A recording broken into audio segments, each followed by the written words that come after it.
चारों वेदों का सारांश गीता। वेद यजुर्वेद अध्याय नंबर 40 के श्लोक 10 में कहा है, कोई तो परमात्मा को साकार मानता है कि वो अवतार लेकर आता है, कोई निराकार बताता है वो साकार है या निराकार है, कैसे आता है कैसे जाता है, इसकी खबर तत्वदर्शी संत से पूछो। क्या कह रहे हैं परमात्मा?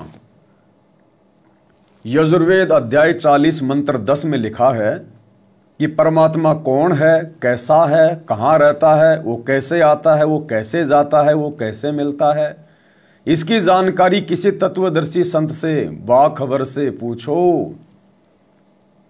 क्यों भाई? तत्वदर्शी संत कोई भगवान से बड़ा है क्या? कोई परमात्मा से बड़ा हो गया क्या?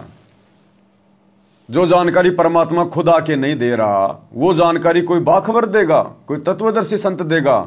वो तत्वदर्शी संत भगवान से भी बड़ा है क्या? हाँ, वो तत्वदर्शी संत भगवान से भी बड़ा है। गुरु बड़े हैं गोविंद से, मन में देख विचार। ये थोड़ा सोच विचार कर, दिमाग पे जोर डाल। गुरु भगवान से बड़ा कैसे होता है? गुरु और भगवान दोनों एक ही होते हैं, लेकिन यह वाणी में कहा गया है कि गुरु बड़े हैं गोविंद से, तो वाणी भी झूठी नहीं है। अब गुरु भगवान से बड़ा कैसे है? जैसे वर्तमान में हमारे गुरु जी सतगुरु रामपाल जी, और भगवान जैसे हम लोग मानते हैं दाढ़ी मूंछ वाले कबीर जी को, तो वर्तमान में हमारे गुरु जी दाढ़ी मूंछ वाले नकली कबीर से बड़े हैं। कैसे हैं? हैं तो हमारे गुरु जी खुद कबीर जी हैं, लेकिन कैसे बड़े हैं? गरीब निर्गुण सरगुण एक है, दूजा ब्रह्म विकार। निर्गुण सरगुण एक है, दूजा ब्रह्म विरोध। और बिन साहिब सूझे नहीं, चाहे पढ़ो 18 बोध। वो कबीर परमात्मा जो सतलोक में बैठा हुआ है, असंख्य ब्रह्मांडों के सिंहासन पर, तकत पर, सहशरीर साकार, वो वहां पर निर्गुण रूप में रहता है। निर्गुण रूप में यानी हम 21 ब्रह्मांड के प्राणियों को वो परमात्मा सतलोक में बैठ के कुछ नहीं दे सकता, कुछ भी। जैसा हमने जो कर्म किया है, केवल उसी अनुसार हमारे को उसका परिणाम देगा, उसके अलावा कुछ नहीं दे सकता। जो हमारे भाग्य में लिखा हुआ है, जो हमारी किस्मत में लिखा हुआ है, जो हमारे प्रारब्ध में लिखा हुआ है, उसके अलावा शतलोक में बैठा हुआ निर्गुण परमात्मा कबीर हमें कुछ नहीं दे सकता। लेकिन जब वही निर्गुण रूप में सतलोक में बैठा हुआ कबीर भगवान सरगुण रूप धारण करके, संत रूप धारण करके, सतगुरु का रूप धारण करके, तत्वदर्शी संत का रूप धारण करके, अपने तेज पुंज वाले तेजोमय शरीर को हल्का करके एक मानव शरीर में जब यहां धरती पे प्रकट होता है, गुरु बन के ज्ञान देता है, उस समय वो परमात्मा हमारी किस्मत से अधिक हमें देता है। जो हमारे भाग्य में नहीं है वो भी परमात्मा हमें देता है। हमारे भाग्य में नहीं है और हमें आवश्यकता है, वो भी परमात्मा देता है। हमारे भाग्य में दुख है, कष्ट है, परेशानियां हैं, अकाल मृत्यु है, परमात्मा उनको भी काट देता है, क्योंकि वो सरगुण रूप में धरती पे आ गया। इसलिए उस सरगुण रूप परमात्मा को निर्गुण रूप में बैठे हुए परमात्मा से बड़ा बताया गया है कि गुरु बड़े हैं गोविंद से, मन में देख विचार, हरि सुमरे सो वार है, और गुरु भजे हुए पार।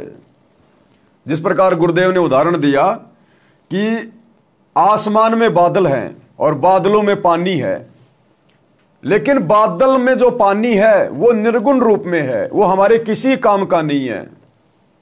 हमारे लिए वो कब काम का होगा? जब बादलों से, बरसात के माध्यम से वो पानी धरती पे आएगा, जोहड़ भरेंगे, तालाब भरेंगे, हमारी फसल में पानी जाएगा, हम पिएंगे, तो वो पानी हमारे काम आया, हमारी जान बची, हमारे पशुओं ने पिया, हमने खेती की। तो वो पानी निर्गुण रूप में तो बादलों में था, जो हमारे किसी काम का नहीं था। इसी प्रकार जो कबीर परमात्मा सतलोक में बैठा निर्गुण रूप में, वो हमारे किसी काम का नहीं है। जब वो पानी नीचे आया धरती पर बरसात के रूप में, तो हमारे काम आया।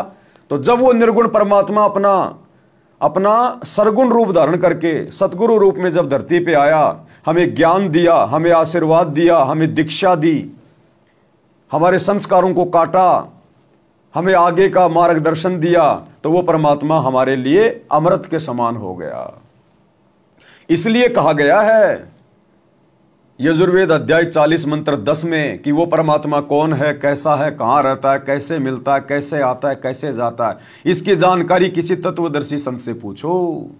क्यों? क्योंकि तत्वदर्शी संत की भूमिका वो कबीर परमात्मा खुद ही करने के लिए धरती पे सरगुण रूप में आता है, अन्यथा उस कबीर भगवान की जानकारी यहां का कोई प्राणी नहीं दे सकता। इसलिए सतगुरु स्वयं कबीर परमात्मा ही होता है, कबीर भगवान ही होता है। और ये सारी बातें गुरुदेव के ज्ञान आधार से समझ के हमने केवल अपने गुरु जी को ही कबीर परमात्मा मान के पूजना होता है। हमने उस नकली दाढ़ी मूंछ वाले कबीर की फोटो को नहीं पूजना, गले में लॉकेट में नहीं डालना, अपने घर के दरबार में नहीं रखना, घर की दीवारों पे नहीं टांगना। ना हमने जून के महीने में उस दाढ़ी मूंछ वाले निर्गुण कबीर भगवान का, जो कि एक मुर्दा है, बेजुबान है, हमने उसका कबीर प्रकट दिवस नहीं मनाना, क्योंकि वो फोटो है, वो मुर्दा है, वो निर्गुण है, वो हमारे किसी काम की नहीं है।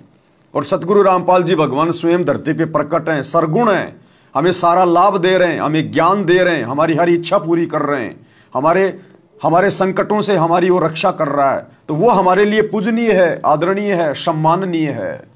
इसलिए हमने एकमात्र जयकारा केवल अपने गुरु जी का लगाना है, एकमात्र दंडवत केवल अपने गुरु जी को करना है, जय जयकार केवल अपने गुरु जी की करनी है। उस निर्गुण रूप में, उस दाढ़ी मूंछ वाले कबीर की, वो चाहे फोटो के रूप में हो, चाहे वो सतलोक में बैठा हो, हमने उसकी तरफ ध्यान भी नहीं देना है। इसलिए कहा है यजुर्वेद में कि वो परमात्मा कौन है, कैसा है, कहां है, उसकी जानकारी को तत्वदर्शी संत देगा। क्यों? क्योंकि तत्वदर्शी संत की भूमिका स्वयं वो कबीर भगवान ही निभाता है।